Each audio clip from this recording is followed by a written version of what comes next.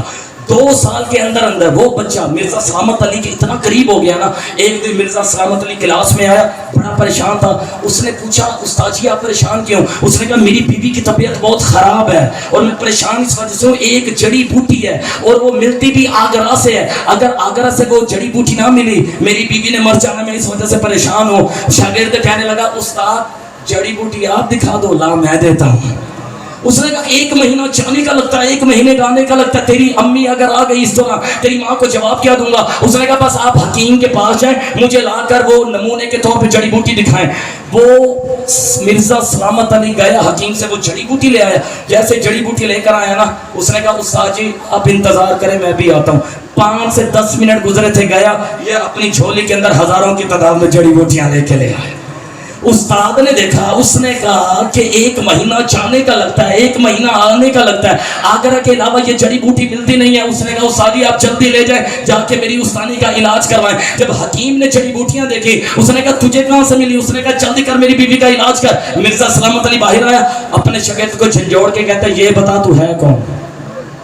اس نے کہا استاد جی آپ مجھے اپنی درس سے نکالیں گے تو نہیں؟ اس نے کہا نہیں نکالوں گا، بتا تو ہے کون؟ اس نے کہنے لگا میں جن ہوں. اچھا اس نے کہا تو کس نسل سے ہے؟ اب جملہ سنیے گا. وہ کہنے لگا میں زعفر جن کی نسل میں سے ہوں. مرزا سلامت علی کہنے لگا وہی زعفر جو کربلا کے میدان میں امام حسین علیہ السلام کی خدمت میں گیا تھا، وہی جعفر جس نے مولا علی کے ہاتھ پہ کلمہ پڑھا تھا، آپ کا نوکر بنا تھا. کہنے لگا ہاں وہی جعفر جن. مرزا سلامت علی کہنے لگا اللہ اس پہ کروڑوں رحمتوں کا نزول فرمائے. شاگرد کہنے لگا آپ کو کیا لگتا ہے وہ فوت ہو گیا ہے؟ وہ بھی زندہ ہے. ہائے وہ بھی زندہ. اس نے کہا زندہ پھر ایک کام کر، میری زندگی میں 1 دفعہ ملاقات کروا. شاگرد کہنے لگا وہ میرا دادا لگتا ہے، وہ کبھی نہیں مانے گا. اس نے کہا ورنہ تجھے اپنی شاگردی سے نکالتا ہوں. استاد کے وہ بچہ گیا اپنے دادے کے پاس، جا کر زعفر جن سے کہتا ہے دادا جان میری شاگردی کا معاملہ ہے، باقی 2 سال علم کے رہتے ہیں، تعلیم مکمل ہو جائے گی، بس 1 دفعہ مرزا سلامت علی سے ملاقات کر لیں. زعفر جن کی دھاڑ نکل گئی، رو کے کہتا ہے مجھے پتا ہے تیرا استاد مجھے کیوں بلا رہا ہے، وہ مجھے اپنے پاس بلائے گا اور آ کر کہے گا مجھے واقعہ کربلا سنا، تو نے سارا منظر اپنی آنکھوں سے دیکھا تھا اور میرے اندر اتنی ہمت نہیں ہے کہ میں وہ منظر بیان کروں جو میں نے اپنی آنکھوں سے کربلا میں حسین کو کرتے ہوئے دیکھا ہے. شاگرد روتا ہوا آیا، مرزا سلامت علی سے کہتا ہے مہربانی کریں، میرا دادا کہتا ہے میرے اندر اتنا حوصلہ نہیں ہے. مرزا سلامت نے کہا جا میں تجھے نکالتا ہوں.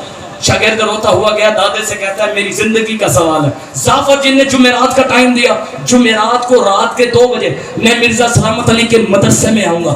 رات کے 2 بجے اب مرزا سلامت علی تیار ہوا، غسل کیا، خوشبو لگائی، مدرسے کے بچوں کو نکال دیا. جیسے ہی زعفر جن اندر آیا اس نے کہا انت زعفر؟ اس نے کہا انت مرزا؟ اس نے کہا ہاں. اب مرزا سلامت علی 1 قدم آگے بڑھ کے زعفر سے کہتا ہے زعفر اگر اجازت دے تو ان آنکھوں کا 1 دفعہ بوسہ لے لوں جس نے حسین کا دیدار کیا. اگر تم مجھے اجازت دے 1 دفعہ ان آنکھوں کو چوم لو. زعفر جن نے کہا میں تجھے اجازت دیتا ہوں. اب اس نے کہا بس مجھے 1 دفعہ یہ بتا کربلا میں ہوا کیا تھا؟ زعفر جن کہتا ہے مرزا تجھے منع کیا تھا، میرے اندر اتنا حوصلہ نہیں ہے. زعفر جن کہتا ہے میرے بیٹے کی شادی تھی، میں اپنے میرا جملہ ختم ہو گیا، میری تقریر ختم ہو گئی ہے. زعفر کہتا ہے میں اپنے بیٹے کو ابھی صحرا باندھ رہا تھا، یا ابھی صحرا اس کے ماتھے پہ رکھا، یا میرا بھتیجا عامر نامی جن آیا، مجھے آ کر کہتا او میرے چاچا بچہ، او میرے تایا، جس علی کا تو مرید ہے اس علی کا بیٹا اکیلا طرح کربلا کے میدان میں لڑ رہا ہے، حضور کا کلمہ پڑھنے والے حسین کے دشمن بنے ہوئے ہیں۔ جعفر جن کہتا ہے میں نے 200 جنات کی فوج کو لیا، میں کربلا میں آیا، میں نے امام حسین کے قدموں پہ ہاتھ رکھ کے صرف اتنا کہا، حسین اگر اجازت دے تو ان یزید کے لشکر کو پانی میں غوطے دے دے کے مار دو۔ امام کا جملہ سننا یار، قربان جاؤ، خوش نصیب ہو، حسین کے ماننے والے ہو۔ امام نے کہا جعفر نا نا، اگر آج میں نے تجھ سے مدد مانگ لی، قیامت تک مولویوں کو یہ موقع نہ مل جائے کہ مصطفیٰ کی امت جنوں کے ہاتھوں سے مروا دی۔ جعفر نے کہا مولا پھر میری ایک خواہش ہے، میں یہ کربلا کا منظر اپنی آنکھوں سے دیکھنا چاہتا ہوں۔ امام نے فرمایا جب میں تجھے اشارہ کر دوں گا، جب میں تجھے اشارہ کر دوں پھر تُو نے کربلا کا ٹیلہ چھوڑ دینا۔ جعفر جی نے کہا مولا میں ٹھیک ہے، میں آپ کی اس بات کو ماننے کے لیے تیار ہوں۔ جب شمر لانچی آیا نا، امام حسین کی چھاتی پہ بیٹھا 7 خنجر مارے۔ سیدہ زینب پاک خیمے سے کھڑی دیکھ رہی تھی۔ امام حسین نے زمین کے ٹکڑے کو حکم دیا کہ تو زمین سے تھوڑا اوپر ہو جا، میری بہن زینب مجھے نہ دیکھے۔ جب سیدہ زینب نے دیکھا نا زمین کا ٹکڑا اوپر ہو گیا ہے، سیدہ زینب نے خیمے کے اندر کھڑے ہو کے کہا میں تجھے علی کی بیٹی ہو کے حکم دیتی ہوں دوبارہ نیچے چلی جا۔